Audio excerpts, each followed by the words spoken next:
چارادام څلور فرایض پرون بیان شوي. پهله نمبر باندې دا مخې ځل فرض دي. په دویم نمبر باندې دواړه لاسونه دې مکمل څنګه وایي، او په څلورم نمبر باندې په دریم نمبر باندې سر د څلورمې حصې مسه فرض ده، او په څلورم نمبر باندې دواړه خپې پړکو پورې ځل دا فرض ده. نن سنت بیانېږي په چارادام کې کم کم سیزونه سنت دي. نو په چارادام کې پهله نمبر باندې سنت چې کوم دی نیت سنت دی. نیت څه ته ویل کېږي؟ نو نیت چې کوم دی دې ته ویل کېږي چې انسان چارادام کوي نو انسان په زړه کې دا اراده وکړي چې د دې چارادام په ذریعې سره الله پاک زمانه راضي شي او زما ګناهونه معاف کړي. ځکه حدیث مبارک کې راځي نبی اسلام فرمایي کله چې انسان چارادام کوي او د اندامونه یې نو چې کم کم اندامونه دې نو دا اندامونه ګناهونه چې کوم دا معاف کیږي. نو دا چارادام دې چې کوم دا غدار چې گزره کې به دا اراده کوي چې زه دا چارادام دې لپاره لګوم چې د دې په ذریعې سره زما د اندامونو ګناهونه الله پاک ووینځي او زمان الله تبارک وتعالى راضي شي. او دا شان دې د دې چارادام په ذریعې سره زمونږ کوم د الله پاک عبادت کوم قرآن تعالی سره نو دا چې کوم دا ټول نیتونه په دې کې تکول شي. په دویم نمبر باندې سنت چې کوم دا بسم الله ویل سنت دی. چې کله انسان چارادام کوي نو د ټولو نه مخکې به نیت وکړي او بیا چې کوم دی په دویم نمبر باندې بسم الله پورا بسم الله الرحمن الرحیم. او نبی رسول والسلام فرمایي هر نیک کار مخکې چې کوم دی بسم الله ویل پکار دی. هر هغه کار چې ښه کار انسان کوي د هغې نه مخکې بسم الله ویل پکار دی. او کم کار چې کوم دی انسان شروع کړي او د هغې نه مخکې بسم الله ونه وي نو نبی رسول والسلام فرمایي هغه کار چې کوم دی هغه نامکمل دی. نو چارادام شروع کې چې کوم دی بسم الله ویل پکار دی. په دریم نمبر باندې سنت چې کوم دی هغه دواړه لاسونه انځل سنت دی. دواړه لاسونه چې کوم دی دې ځای پورې انځل دا سنت دی. په څلورم نمبر باندې سنت چې کوم دی هغه مسواک دی. مسواک ول چې کوم دی دا سنت دی.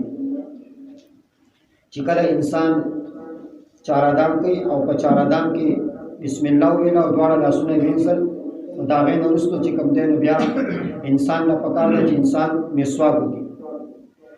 نو مسواک چې کوم دی د ډېر فضایل په حدیث کې نبی اسلام ذکر کړ دي. نبی کریم صلی الله علیه وسلم فرمایي السواک مطهرة للفم ومرضاة للرب. مسواک چې کوم دی دا د خولې د صفای ذریعہ ده او د الله تبارک وتعالى د رضامندۍ ذریعہ ده. د مسواک چې کوم دی تقریبا 70 پورې فائدې ذکر شوي دي. هغه کې یو فائدہ چې کوم دی دا ذکر شوی دا چې انسان ته د مرګ په وخت کې کلمه نصیب کیږي. دا څومره لویه فائدہ ده. نو دې د وجه نه مسواک چې کوم دی نو د دې اهتمام پکار دی. نبی رسول والسلام خلق ولیدو چې دا غاښونه چې کوم دی دا زیړ نبی رسول والسلام هغه حکم ورکړ چې تاسو د خپل غاښونه صفا کوئ ولې او بیا د نبی اسلام وي تاسو مسواک استعمالوئ. نو مسواک چې کوم دی د دې استعمال پکار دی او د دې ډېرې فائدې نبی اسلام ذکر کړ دي. او عائشہ رضی الله تعالی عنها فرمایي چې د نبی اسلام والسلام هر وخت کې به مسواک کو. کله چې نبی اسلام ډوډۍ خوړل هغه وروسته به مسواک کو. نبی اسلام په چې کور ته راغی نو بیا به مسواک کو. نبی اسلام والسلام په چې کله خوب نه راپاسېد نو بیا به مسواک کو. مانځه لپاره به ځان تیارو نو بیا به مسواک کو. نو هر حالت کې هر وخت کې به نبی اسلام والسلام مسواک کو. نو دې وجه نبی اسلام والسلام فرمایي لولا ان اشق على امتي لامرتهم بالسواك عند كل صلاه. کچرته زما د خپل په امت باندې د مشقت او د تکلیف یاره نه وي نو ما به دوی د هر مانځه په وخت کې مسواک حکم کړو دا مې په دوی باندې لازم کړ. یعنی دا مسواک ما په خپل امت باندې فرض کړو لیکن فرض او واجب مې دې لپاره نه کو چې دوی په مشقت کې بیا پریوزي هر وخت کې به دوی نشي کولای مشکلات کې به پریوزي. نو دې د وجه ما په مسواک فرض نه.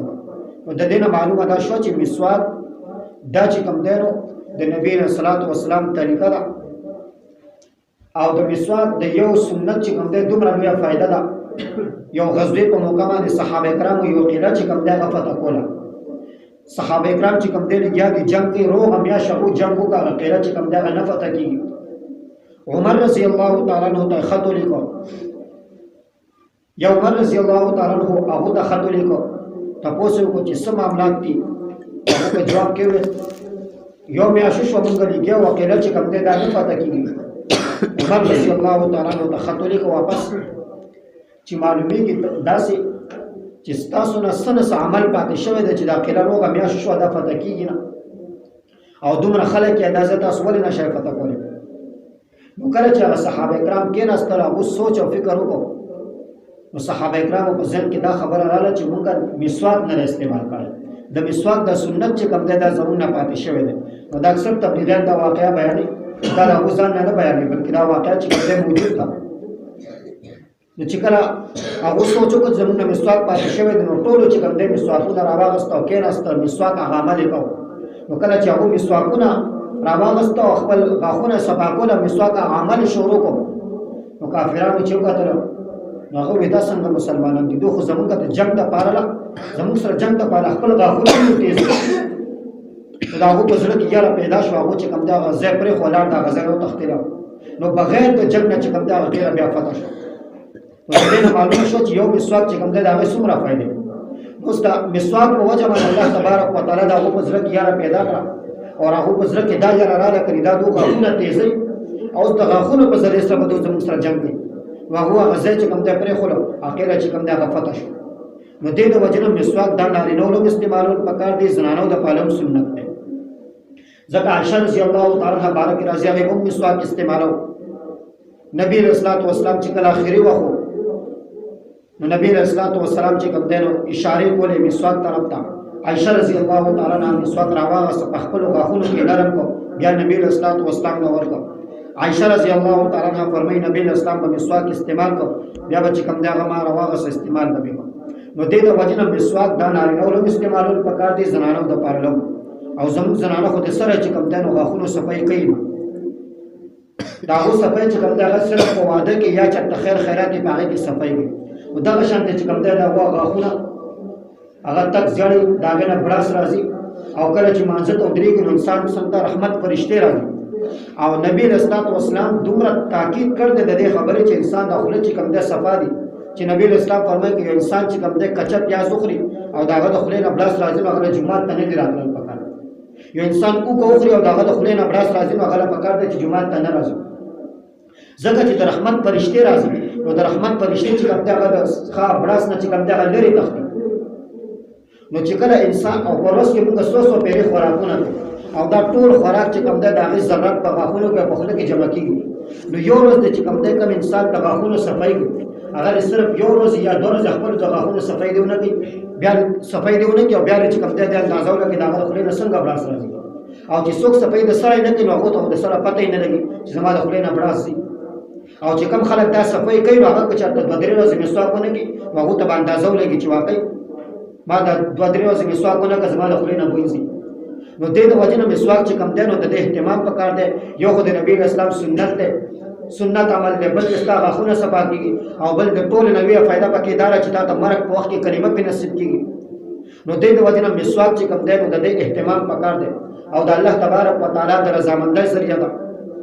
او کوم انسان چې مسواک وکړي او مسواک سره چې کوم دی نو لمونځ وکړي، نو هغې چې کوم دی نو 27 یا 70 درجې د هغې چې کوم دی ثواب ډبل شي، نو لمونځ ثواب هم تا ته ډبل میلاوېږي. نو دې د وجې نه مسواک چې کوم دی نو دا استعمالول پکار دی. هر منزله چې انسان کله چې اقدام کوي، نو مسواک د دې استعمال دا پکار دی. نو په 4 نمبر باندې مسواک دی، او په 5 نمبر باندې 3 پیرې په خوله کې اوبه اچول سنت دی. اوس دلته مسواک بیان شو، نو خوله کې چې کله اوبه واچوي، نو دغه سره بیا مسواک استعمالول پکار دی. نو که یو سړی سره مسواک نه او یا چې کوم دی نو هغه نه مسواک چې کوم دی چېرته کور پاتې شي، هغه چې کوم دی چارهدام بار کوي په سفر کې څه ځای کې، نو که بیا ورسره مسواک نه وي، نو بیا چې کوم دی نو ګوته چې کوم دی نو دا په خوله کې ول پکار دي. د ښي لاس ګوته چې کوم دی نو شهادت ګوته، په دې باندې چې کوم دی نو بیا خپل غاښونه صفا کول پکار دي. نو چې مسواک نه وي، نو بیا ګوته استعمالول پکار دي. نو په 5 نمبر باندې درې پیری چې کوم دی خوله کې اوبه اچول دا سنت دی. او په شپږم نمبر باندې درې پیری په پوزه کې اوبه اچول چې کوم دی دا سنت دی. نو چې کله انسان پوزه کې اوبه واچوي بیا پکار دا چې د چپ لاس کچانای ګوته چې کوم دی دا په پوزه کې وي د دې په ذریعې سره چې کوم دی خپله پوزه خصۍ صفا کړي. نو دا چې کوم دی نو شپږم نمبر سنت دی. او په اووم نمبر باندې سنت چې کوم دی هغه په ګیره کې خلال کول.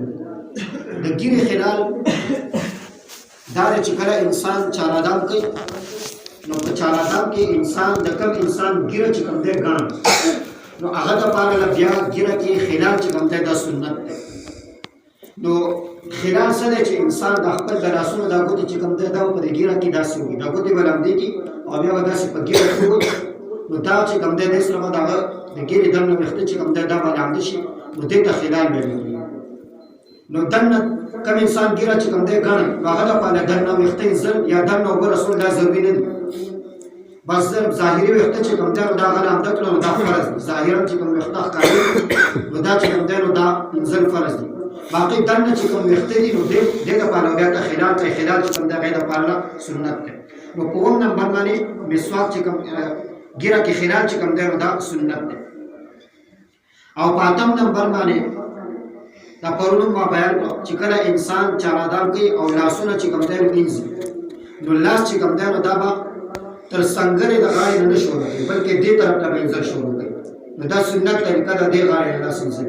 سنګرو طرف نه چې کوم سړی شروع کوي نو دا د سنتو خلاف کار دی. او په نهم نمبر باندې د لاسونو او د اخپو د ګوتو خلال چې کوم دی نو دا سنت دی.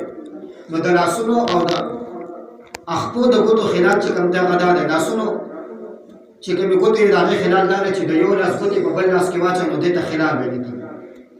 نو دا چې کوم دی سنت دی. د اخپو چې کوم دی د ګوتو خلال چې کوم دی دا دی چې دا کچڼۍ ګوته چې کوم دی نو دا د اخپو دا ګوتې چې کوم دی نو د هرې ګوتې په منځ کې به چې کوم دی دا کچڼۍ ګوته راغلي نو دا چې کوم دی د اخپو د ګوتو خلال وشو. او په لسم نمبر باندې یو پیره د پوره سر مسح کول دا سنت دی. نو پرون بیان شو په فرایضو کې نو هغې کې تاسو ته ما ووایي چې سر د څلورمې حصې مسح چې کوم دی دا فرض دی. نو د پوره سر مسح چې کوم دی نو دا بیا سنت ده. بیا هغې دپاره چې کوم دی نو یو خو عام خلکو کې مشهوره طریقه ده چې دا درې ګوتې یو ځای کې او دې ځل شروع کې شاته یې بوځي دغه درې ګوتې او بیا شاته واپس چې کوم دی نو راولي او بیا دا کومې ګوتې بد شوي دي نو دا په غوږونو کې وي. نو دا طریقه سنت نه ثابت نه یو سړی دا طریقه کوي جایز ده لیکن بهتره دا ده چې انسان دا پوره لاس چې کوم دی دا ټولې ګوتې چې کوم دی دا په سر باندې کېږي شاته بوځي او شاته بیا مخې ته راولي او که نه خالي شاته بوځي او مخې ته نه راولي نو هم جایز ده څه مسله پکې نشته. نو دا خاص طریقه چې کومه خلک کوي دا څه ضروري نه ده نه دا د حدیث نه ثابت ده خو بهتره طریقه دا ده چې انسان دا پوره لاس چې کوم دی دا دلته کېږي په دې تندي وي کوم ځای نه چې ویښته شروع کېږي او شاته یې بوځي او بیا مخې ته راولي نو دا چې کوم دی نو سنت طریقه ده. نو یو پیره د پوره سر مسح کول چې کوم دی نو دا سنت دي. په دواړو لاسو باندې د پوره سر مسح کول پکار دی چې سنت هم ادا شي فرض هم ادا شي. او په 11 نمبر باندې هر اندام انزل چې کوم دی نو دا سنت دي. هر اندام درې درې پیرې انزل دا سنت دي. نو پرون بیان شو چې مخ انزل چې کوم دی نو دا فرض دي. نو که یو پیره تا مخ وینځه ستا فرض ادا شي نو درې پیرې انزل چې کوم دی نو دا بیا سنت دي. دغه شان کې لاسونه ته انځي نو که یو پیره چې کوم دی نو تا لاسونه سنګرې وینځئ نو ستا فرض ادا شو بشرط دا چې پوره سنګره چې کوم دی تر لیچو پورې پوره ته لمده کې اوبه واړه نو ستا فرض ادا شو. لیکن درې پیرې چې کوم دی نو بیا انځل دا سنت دی. نو مکمل سنت چې کوم دی په هغه طریقه باندې چارادام کول پکار دی چې مکمل اجر او ثواب انسان ته میلو شي. دا سوچ انسان نه کوي چې دا کار خو سنت دی او که په دې مې عمل ونه کړو سنت کېږي نو د پیغمبر سنتو ته داسې سپک نظر باندې نه دی کتل پکار چې انسان په ځان کې دا تصور راولي زه دا کار خو سنت دی قومې که قومې نه کړه. نن سبا د خلکو دا یو سوچ جوړ شوی دی چې زه دا کار خو سنت دی که موږ دا فرض ادا کړو نو دا هم غټه خبره ده. نو د پیغمبر سنتو ته په سپک نظر نه دی کتل پکار. دا د انسان دپاره د الله تبارک وتعالی په دربار کې او په ورځ د قیامت د پیغمبر د سفارش نه د محرومۍ ذریعه به د انسان دپاره وګرځي. نو ځکه چې کوم انسان د پیغمبر سنتو سره محبت ساتي نو نبی رسول الله وسلم هغه لپاره سفارش وکړي. نو دې د وجه نه پکار ده چې انسان هر سنت ادا کولو کوشش وکړي. نو هر اندام چې کوم سنت دی. او په 12 نمبر باندې په ترتیب سره چارادام کول دا سنت دی. نو ترتیب سره سړي چې کله ته چارادام ته کېناستې نو ټول مخکې بیان شروع کوي، بیا به د هغې نه وروسته چې کوم دی بسم الله وایي، بیا به دا دواړه لاسونه وینځي، د هغې نه وروسته به په خوله کې اوبه واچوي، پوزه کې به اوبه واچوي، دغه شانتې مخ به وینځي، بیا به چې کوم دی دواړه لاسونه سنګر پورې چې کوم دی دا به وینځي.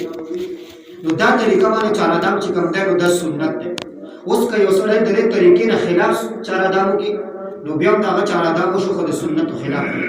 د دې نه خلاف دا دی لکه مثال په طور باندې یو سړی مخکې خپې وینځي، خپې مخکې وینځي او بیا چې کوم دی مس وکړي او د هغې نه وروسته بیا لاسونه وینځي او بیا مخ وینځي، نو بیا هم چارادام وشو خو د سنتو نه خلاف وي.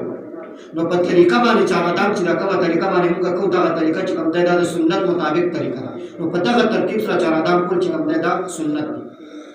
او په 14 نمبر باندې پرله پسې چارادام کو اندامونه زړه چې کوم دی نو دا سنت دی.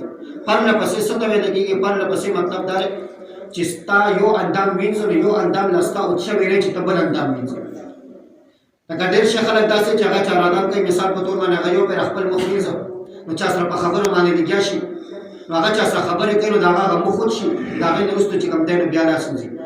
نو دا مخې ته به ذکر شي په چارادام کې خبرې کول دا مکروه دي. د سره انسان چارادام چې کوم دی اودس دا مکروه کېږي. نو چارادام په کار دا ده چې ته په دې کې چا سره خبرې نه کوې، بس خپل هغه اندامونه چې کوم دی پرله پسې وینځې، یو وینځې پسې بل وینځې، دا نه چې یو دې وینځه بیا په خبرو باندې شروع شي، بل اندام دې وینځه بیا په خبرو باندې شروع شي. نو داسې نه راکول پکار. او جومات خو د الله تبارک وتعالی کور دی، د دې نه خو پرهیز پکار دی چې په دې کې انسان د الله تبارک وتعالی عبادت دپاره راځي. نو فضوله خبرونه، فضوله بکواساتونه دې نه چې کوم دی انسان نه پکار دی چې انسان لرې اوسي او دا کارونه چې کوم دی نه کوي. او بیا چې کوم دی 14 نمبر باندې سنت چې کوم دی هغه دا دی چې اندامونه مخل دا سنت. مخ ته چې کوم دی نو مخ باندې د اوبو واچوي، مخ مخل دا بیا پکار دی چې ته مخ چې کوم دی دا ومږي، لاسونه باندې د اوبو واچولې لاسونه ومږي، خپو باندې د اوبو واچولې خپې چې کوم دی دا ومږي. نو دا اندامونه مخل چې کوم دی نو دا سنت دی.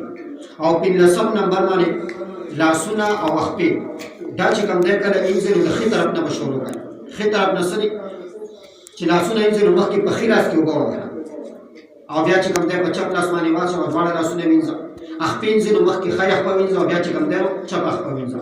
نو دا چې کوم دی د چارادام سنت دی. نو په دې کې کوم غټ غټ سنت دی هغه دا دی چې انسان د ټولو نه مخکې چې کوم دی نیت وکړي، بسم الله ووایي، 3 پېرې خوله کې اوبه واچوي، 3 پېرې پوزه کې اوبه واچوي، 3 پېرې چې کوم دی نو خپل مخ وینځي او 3 پېرې چې کوم دی لاسونه وینځي تر سنګرو پورې، او دغه شانتې چې کوم دی نو د پوره سر مس وکړي، او دغه شانتې چې کوم دی نو یا مسواک پکې استعمال کړي، او دغه شانتې خپې چې کوم دی خپې لاسونه چې کوم دی د دې زړه د ښي طرف نه شروع کړي.